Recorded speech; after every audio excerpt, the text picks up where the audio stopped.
കേരളം ഒരു വികസിത സംസ്ഥാനമാണെന്ന് നമ്മൾ അഭിമാനിക്കാറുണ്ട്. പക്ഷെ ലോകം മാറുന്ന വേഗതയിൽ നമ്മൾ എവിടെ എത്തി നിൽക്കുന്നു? സേവ് ദ ചിൽഡ്രനിൽ ഒരു ചേഞ്ച് മേക്കർ ലീഡറായി പ്രവർത്തിച്ചപ്പോഴും വിദേശത്തെ സിറ്റിസൺസ് അഡ്വൈസ് പോലുള്ള ഇടങ്ങളിൽ ജനങ്ങളുമായിട്ട് നേരിട്ട് ഇടപെട്ടപ്പോഴും ഞാൻ മനസ്സിലാക്കിയിട്ടുള്ള ഒരു പ്രധാനപ്പെട്ട കാര്യമുണ്ട്. നമ്മുടെ നാടിന് ഇപ്പോൾ ആവശ്യം വെറും സൗജന്യങ്ങളല്ല, മറിച്ച് മാറ്റം കൊണ്ടുവരാൻ കഴിയുന്ന കൃത്യമായിട്ടുള്ള സിസ്റ്റം ഡിസൈൻ ആണ്. നിലവിൽ ഒരു എനർജി അഡ്വൈസറായിട്ട് പ്രവർത്തിക്കുന്ന പശ്ചാത്തലത്തിൽ വരാനിരിക്കുന്ന വലിയ മാറ്റങ്ങൾ ഉൾക്കൊള്ളാൻ കേരളത്തിന് വേണ്ടി അടുത്ത ഗവൺമെന്റ് ചെയ്യേണ്ട സുപ്രധാന കാര്യങ്ങൾ എന്തൊക്കെയാണെന്ന് നമുക്കൊന്ന് പരിശോധിക്കാം. ഇതിൽ ഏറ്റവും പ്രധാനപ്പെട്ട ഒന്നാണ് കഴിവുകൾക്കനുസരിച്ചുള്ള തൊഴിൽ അഥവാ സ്കിൽ മാപ്പിംഗ്. കേരളത്തിന്റെ ഏറ്റവും വലിയ സമ്പത്ത് ഇവിടുത്തെ മനുഷ്യ വിഭവ ശേഷി തന്നെയാണ്.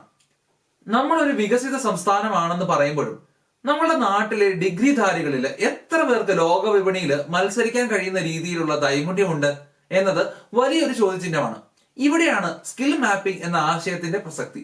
വിദേശത്തെ തൊഴിൽ വിപണിയിൽ പ്രവർത്തിച്ചപ്പോൾ ഞാൻ മനസ്സിലാക്കിയിട്ടുള്ള ഒരു കാര്യം, അവിടെ കേവലം സർട്ടിഫിക്കറ്റുകളെ മാത്രമല്ല മറിച്ച് പ്രായോഗികമായിട്ടുള്ള നൈപുണ്യങ്ങളെയാണ് വിലമതിക്കുന്നത് എന്നതാണ്. നിലവിൽ നമ്മുടെ നാട്ടില് അസാപ്പ് പോലുള്ള മികച്ച പ്ലാറ്റ്ഫോമുകൾ ഉണ്ടെങ്കിലും അവയെ സാധാരണക്കാരിലേക്ക് എത്തിക്കാൻ ഒരു പുതിയ സംവിധാനം ആവശ്യമാണ്. ഇതിനൊരു പരിഹാരമായിട്ട് ഞാൻ മുന്നോട്ട് വെക്കുന്നത് വർക്ക് കോച്ച് സംവിധാനമാണ്. യൂറോപ്യൻ രാജ്യങ്ങളിൽ നിലവിലുള്ള ഈ മാതൃക നമ്മുടെ പഞ്ചായത്ത് തലങ്ങളിൽ നടപ്പിലാക്കണം. വെറും ഒരു എംപ്ലോയ്മെന്റ് എക്സ്ചേഞ്ച് എന്നതിലുപരി ഓരോ ഉദ്യോഗാർത്ഥിയെയും നേരിട്ട് കണ്ടിട്ട് അവരുടെ കഴിവും താല്പര്യവും മനസ്സിലാക്കി അവർക്ക് അനുയോജ്യമായിട്ടുള്ള കോഴ്സുകളും തൊഴിലവസരങ്ങളും നിർദ്ദേശിക്കുന്ന ഒരു വ്യക്തിഗത മെന്ററിംഗ് സിസ്റ്റമാണിത്. ഇതിനെക്കുറിച്ച് ഞാൻ മുൻപ് ചെയ്ത വീഡിയോകളിൽ വിശദമായിട്ട് സംസാരിച്ചിട്ടുണ്ട്. ഒരു എനർജി അഡ്വൈസർ എന്ന നിലയിൽ ഞാൻ കാണുന്നത് വരാനിരിക്കുന്ന ഗ്രീൻ എനർജി മേഖലയിൽ മാത്രം ലക്ഷക്കണക്കിന് തൊഴിലവസരങ്ങളാണ് ലോകം കാത്തിരിക്കുന്നത് എന്നാണ്. എന്നാൽ നമ്മുടെ ഉദ്യോഗാർത്ഥികളെ ഈ പുതിയ മാറ്റങ്ങൾക്കായിട്ട് തയ്യാറാക്കാൻ ഒരു സിസ്റ്റം സപ്പോർട്ട് അത്യാവശ്യം തന്നെയാണ്. ഗവൺമെന്റ് വെറും ഒരു തൊഴിൽ ദാതാവ് എന്നതിലുപരി ഒരു ഫെസിലിറ്റേറ്റർ ആയി മാറണം. പഞ്ചായത്ത് തലത്തിൽ ഒരു ജനറലിസ്റ്റ് അഡ്വൈസർ കൂടി ഉണ്ടെങ്കിൽ ഈ മെന്ററിംഗ് പ്രക്രിയ കൂടുതൽ കാര്യക്ഷമമാകും. സാങ്കേതിക വിദ്യ പാവപ്പെട്ടവരെ ശാക്തീകരിക്കാനുള്ളതാകണം, അവരെ മാറ്റി നിർത്താനുള്ളതാകരുത്. രണ്ടാമതായിട്ട് പുതിയ ഗവൺമെന്റ് ശ്രദ്ധിക്കേണ്ടത് ഊർജ്ജ സുരക്ഷയെ പറ്റിയിട്ടാണ്. വരാനിരിക്കുന്ന കാലം പൂർണ്ണമായിട്ടും പുനരുപയോഗ ഊർജത്തിൻ്റെതാണ്.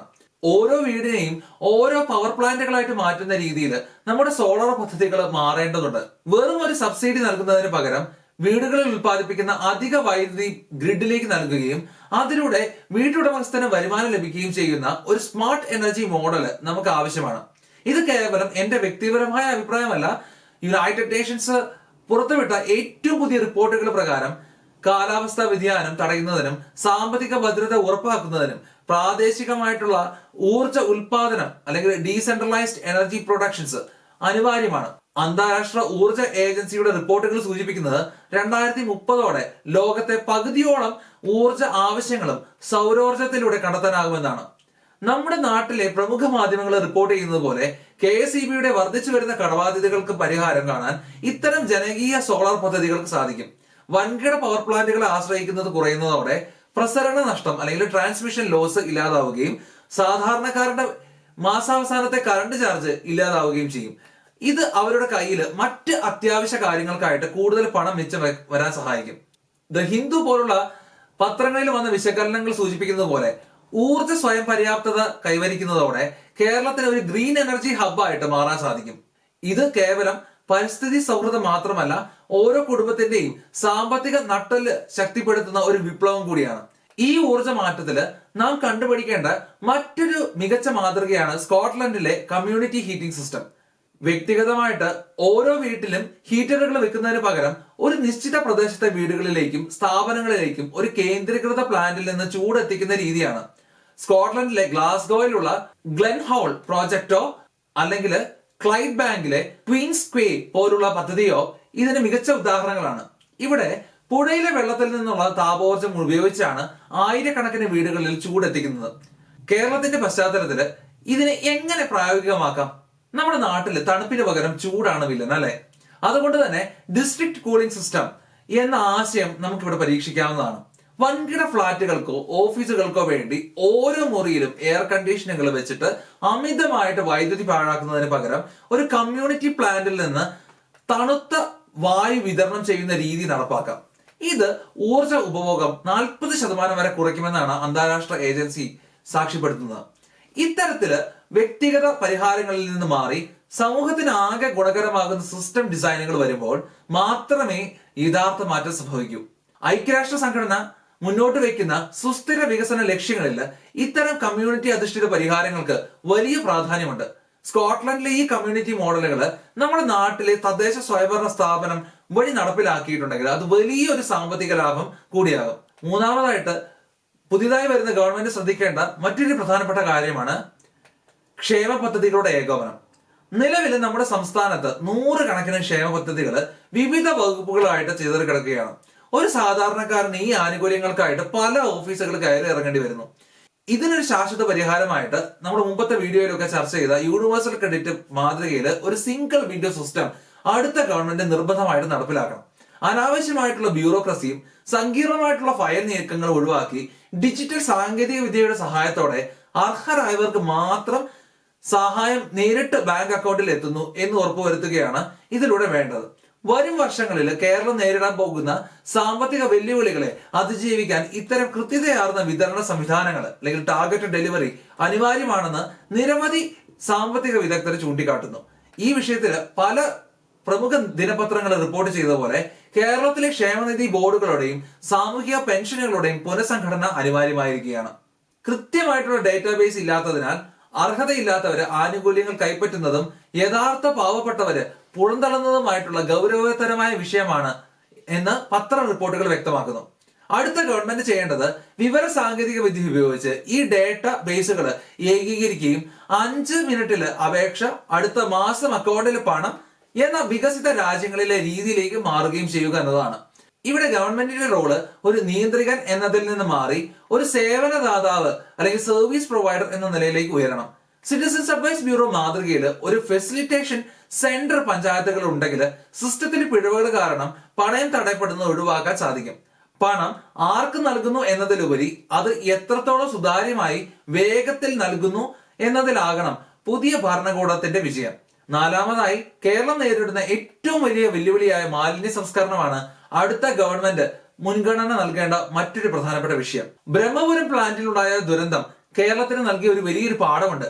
കേന്ദ്രീകൃതമായ അല്ലെങ്കിൽ സെൻട്രലൈസ്ഡ് ആയിട്ടുള്ള മാലിന്യ സംസ്കരണ സംവിധാനങ്ങൾ നമ്മുടെ നാട്ടിൽ പരാജയം തന്നെയാണ്. മാലിന്യത്തെ വെറും ഒരു ചപ്പായിട്ട് കാണുന്ന പഴയ ശൈലി മാറി അതൊരു വിഭവമായിട്ട് അല്ലെങ്കിൽ റിസോഴ്സ് ആയിട്ട് കാണുന്ന സർക്കുലർ എക്കോണമി മോഡലുകൾ നാം വളർത്തിയെടുക്കണം. വാർഡ് തലത്തില് മാലിന്യത്തിൽ നിന്ന് വരുമാനമുണ്ടാക്കുന്ന ചെറുകിട സംരംഭങ്ങളെ സർക്കാർ പ്രോത്സാഹിപ്പിക്കണം. ഇക്കാര്യത്തിൽ യുണൈറ്റഡ് നേഷൻസ് എൻവയോൺമെന്റ് പ്രോഗ്രാം പുറത്തുവിട്ട റിപ്പോർട്ടുകൾ പ്രകാരം നഗരമാലിന്യത്തിന്റെ 60% ജൈവ മാലിന്യമാണ്. ഇത് ശാസ്ത്രീയമായി സംസ്കരിച്ചാൽ മീഥൈൻ പോലുള്ള വാതകങ്ങൾ അന്തരീക്ഷത്തിൽ പടരുന്നതിനും ബ്രഹ്മപുരത്ത് സംഭവിച്ചതുപോലുള്ള തീപിടുത്തങ്ങളും ഒഴിവാക്കാം. മാലിന്യം കുന്നുകൂട്ടി വെക്കുന്നത് നിരോധിക്കുകയും പകരം പ്ലാസ്റ്റിക്കിൽ നിന്ന് വരുമാനം ഉണ്ടാക്കുന്ന രീതികൾ നടപ്പിലാക്കുകയും വേണം. പ്ലാസ്റ്റിക് മാലിന്യങ്ങളെ റോഡ് നിർമ്മാണത്തിനോ സിമന്റ് ഫാക്ടറിയോ ഇന്ധനമായിട്ടോ ഉപയോഗിക്കുന്ന രീതി അടുത്ത ഗവൺമെന്റ് നിർബന്ധമാക്കണം. മാധ്യമങ്ങൾ നിരന്തരം ചൂണ്ടിക്കാണിക്കുന്നത് പോലെ ബ്രഹ്മപുരം പോലുള്ള വലിയ പ്ലാന്റുകൾ കൊടിയ അഴിമതിക്കും ആരോഗ്യ പ്രശ്നങ്ങൾക്കും കാരണമാകുന്നുണ്ട്. ഇതിന് പകരമായിട്ട് പേ ആസ് യു ത്രോ പോലുള്ള അന്താരാഷ്ട്ര മാതൃകകൾ നമുക്ക് പരീക്ഷിക്കാം. ഒരു എനർജി അഡ്വൈസർ എന്ന നിലയിൽ എനിക്ക് പറയാൻ സാധിക്കും, മാലിന്യത്തിൽ നിന്ന് ഊർജം ഉൽപ്പാദിപ്പിക്കുന്ന അല്ലെങ്കിൽ വേസ്റ്റ് എനർജി ചെറുകിട പ്രോജക്റ്റുകൾക്ക് വലിയ സാധ്യത തന്നെയാണുള്ളത്. മാലിന്യത്തെ സമ്പത്താക്കി മാറ്റുന്ന ഇത്തരം പുതിയ രീതികൾ നടപ്പിലാക്കാൻ ആർജവമുള്ള ഒരു ഭരണകൂടമാണ് നമുക്ക് ആവശ്യം. അഞ്ചാമതായി നാം നടപ്പിലാക്കേണ്ട ഏറ്റവും പ്രധാനപ്പെട്ട മാറ്റം സാമൂഹ്യ നീതിയും അഡ്വൈസറി സെന്ററുകളുമാണ്. UK സിറ്റിസൺസ് അഡ്വൈസ് ബ്യൂറോയിൽ ജോലി ചെയ്ത അനുഭവത്തിൽ നിന്ന് എനിക്ക് ഉറപ്പിച്ചു പറയാൻ സാധിക്കും, ഒരു സാധാരണക്കാരനെ സംബന്ധിച്ചിടത്തോളം സർക്കാർ സംവിധാനങ്ങൾ പലപ്പോഴും ഒരു വലിയ കടങ്കഥയാണ്. അവർക്ക് ലഭിക്കേണ്ട നിയമപരവും സാമ്പത്തികവുമായിട്ടുള്ള അവകാശങ്ങളെ കുറിച്ച് കൃത്യമായിട്ടുള്ള ഉപദേശം നൽകാൻ നമുക്ക് നിലവിൽ സംവിധാനമില്ല. അതുകൊണ്ട് തന്നെ അടുത്ത ഗവൺമെന്റ് മുൻഗണന നൽകേണ്ടത് ഓരോ പഞ്ചായത്തിലും ഇത്തരം അഡ്വൈസറി സെന്ററുകൾ തുടങ്ങാനാണ്. സർക്കാർ പദ്ധതികൾ ആർക്കൊക്കെ ലഭിക്കും, എങ്ങനെ അപേക്ഷിക്കണം, സാങ്കേതികമായിട്ടുള്ള തടസ്സങ്ങൾ എങ്ങനെ നേരിടണം എന്നതിനെല്ലാം സൗജന്യവും പ്രൊഫഷണലുമായ ഉപദേശം നൽകാൻ ഇവിടെ സംവിധാനം വേണം. ഇതിനെയാണ് ഞാൻ മുൻപ് സൂചിപ്പിച്ചതുപോലെ ജേർണലിസ്റ്റ് അഡ്വൈസർ എന്ന തസ്തികയിലൂടെ ലക്ഷ്യമിടുന്നത്. സാങ്കേതിക വിദ്യ മാത്രം വളർന്നാൽ പോരാ, അത് സാധാരണക്കാരുടെ ജീവിതത്തിലേക്ക് എത്തിക്കാൻ ഇത്തരം മാനുഷികമായിട്ടുള്ള ഇടപെടലുകൾ കൂടി വേണം. പാവപ്പെട്ടവനും അശരണനുമായിട്ടുള്ള ഒരു വ്യക്തിക്ക് നീതി ലഭിക്കാൻ ഇനി ഓഫീസുകൾ കയറി ഇറങ്ങേണ്ടി വരരുത്. പകരം അവരെ ചേർത്ത് പിടിക്കാനും ശരിയായിട്ടുള്ള ദിശ കാണിക്കാനും ഈ അഡ്വൈസറി സെന്ററുകൾക്ക് സാധിക്കണം. ചുരുക്കത്തില് skill mapping, energy transition, universal credit, waste management, പിന്നെ ഈ കമ്മ്യൂണിറ്റി അഡ്വൈസ്, ഈ 5 കാര്യങ്ങൾ കൃത്യമായിട്ടുള്ള ഒരു സിസ്റ്റം ഡിസൈനിലൂടെ നടപ്പിലാക്കിയാൽ കേരളം ലോകത്തിന് തന്നെ മാതൃകയാകും. സാങ്കേതിക വിദ്യ പാവപ്പെട്ടവനെ ശാക്തീകരിക്കാനുള്ളതാണ്, അവനെ മാറ്റി നിർത്താനുള്ളതാകരുത്. അടുത്തതായിട്ട് അധികാരത്തിൽ വരുന്ന ഗവൺമെന്റ് വെറും ഒരു ഭരണകൂടം എന്നതിലുപരി ഇത്തരം വിപ്ലവകരമായിട്ടുള്ള മാറ്റങ്ങൾ നയിക്കുന്ന ഒരു ഫെസിലിറ്റേറ്റർ ആയിട്ട് മാറുമെന്ന് നമുക്ക് പ്രത്യാശിക്കാം.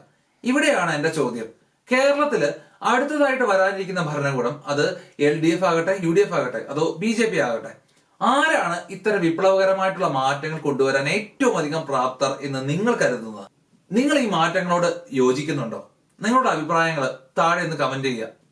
കൂടുതൽ വിശകലനങ്ങളുമായിട്ട് അടുത്ത വീഡിയോയിൽ കാണാം എന്ന ശുഭാപ്തി വിശ്വാസത്തോടെ it's me Abhinav Jose signing off. Thank you so much for watching.